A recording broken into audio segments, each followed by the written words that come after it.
Hi everyone. Sorry it's been a little longer than we thought, about 3 weeks actually. This is March 19th. Spring But break and stuff. yes, we had spring break and we don't love you enough to just keep talking to you on spring break. We had better things to do, like sleep. So much sleep. Anyways, we are reporting back to you with some updates. We have 2 people lined up for tomorrow. Or not tomorrow, next week, I'm sorry. Early next week, Monday and Tuesday. Yes. So, one of them I do not have clearance to talk about, so he's going to be a surprise.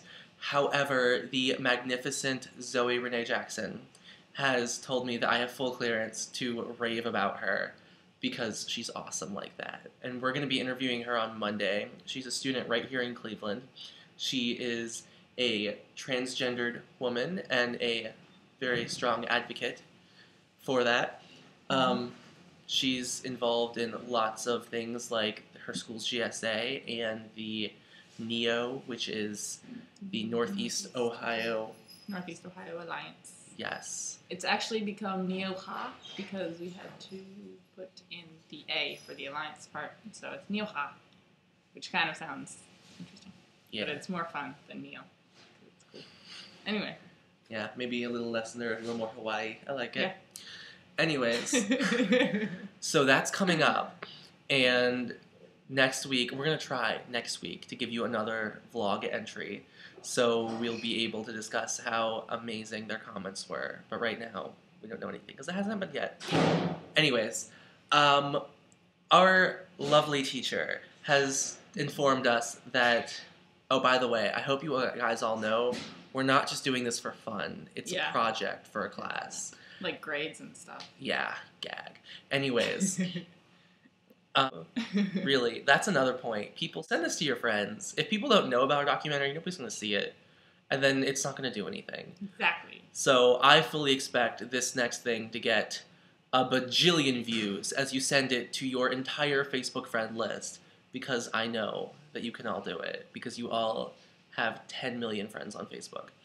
Our teacher has informed us that we need to be relating this to the class more. The class is in the history department here. It is the history of GLBT rights in America. Yes, in America, in 20th century America. Yeah. So we thought that we would spend a little bit of time just giving you a little bit of history about this.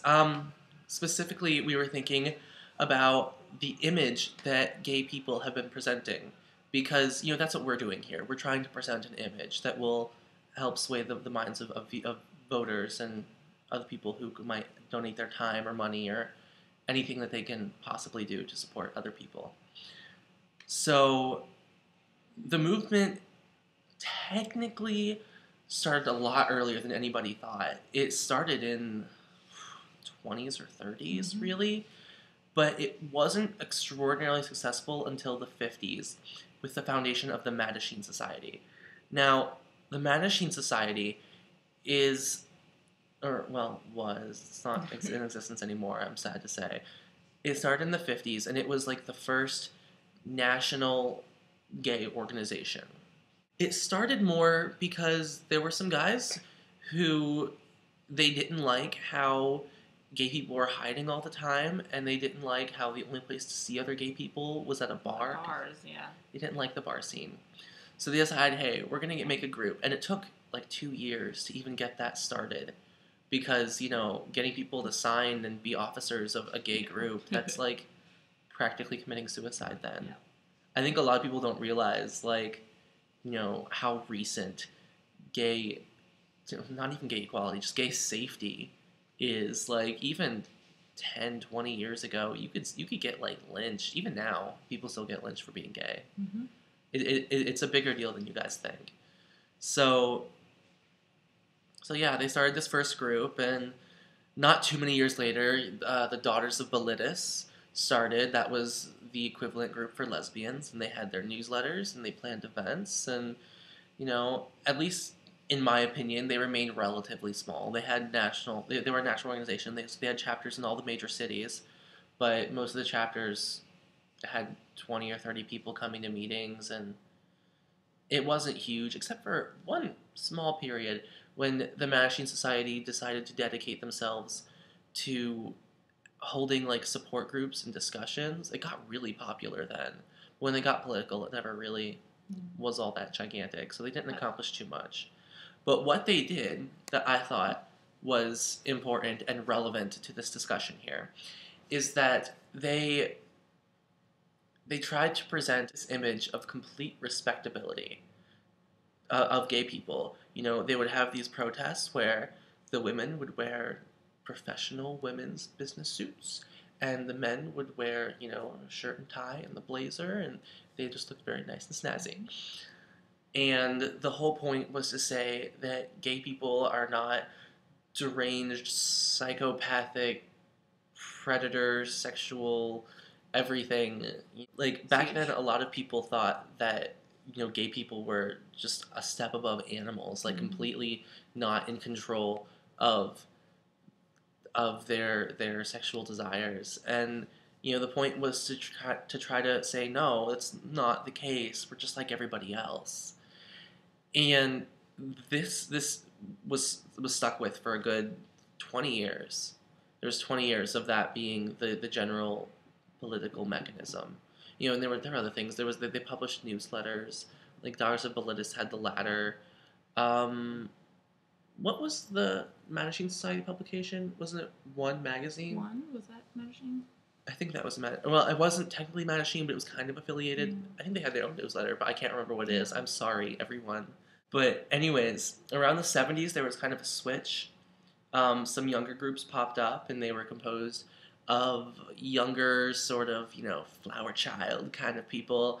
And they were all like, hey, we're gay, and we are different, and we love it. And that's when we started having gay pride, and, you know, the look at me, I'm cute and gay, and dancing in my Speedos. And chaps. Oh, and the chaps. So yeah, there was a kind of switch in the 70s. And then in the 90s, or more recent, there's kind of a switch back. It's not so much the image of respectability thing, as people are going for a sense of normalcy. And actually, we were made aware of the single most effective pro-gay legislation advertisement in recent existence, and it was these two straight parents talking about their gay daughter, and it dwelt on the issues of family and equality, and really the sense of normalcy was very prevalent. So I thought it was really interesting how we've kind of made that shift back. You know, you never see a drag queen in these advertisements anymore. You see two nice, respectable-looking gay men or feminine-looking lesbians with a cute kid, or maybe a wedding scene, maybe. I thought it was interesting. You hardly ever even see a gay kiss at the wedding pictures anymore, just because they're going for that sense of normalcy. And I can see where it's coming from, because it's gotten to the point where these issues are being put to a vote, and when you're voting on people's rights, you know, you got to go for the votes. I mean, I think it's a horrible process that it's even being put to a vote. The founders of this country, they established that the rights of a minority should never be put to a vote of the majority, because it's completely not fair. But that's the world we live in. So what are we going to do? Make this documentary. Exactly. We are going to make this documentary and be one of those shameless vote getters, because that's all we can do. Yep. So that's where we come in, and that's where you guys come in too. We would love for you to help us make this as successful as possible. Which includes sharing it with your friends and voting for gay rights. Both of them. And listening to us tell you about history. Yeah. Because the more you know, the more you can argue. Definitely. So yeah, we'll see if you can educate you a little more every week, and then hopefully you'll be able to argue with the best. Well, I think that's all. That's it, yeah. So, thank you, you're lovely, and come back next week. There'll be more. Bye.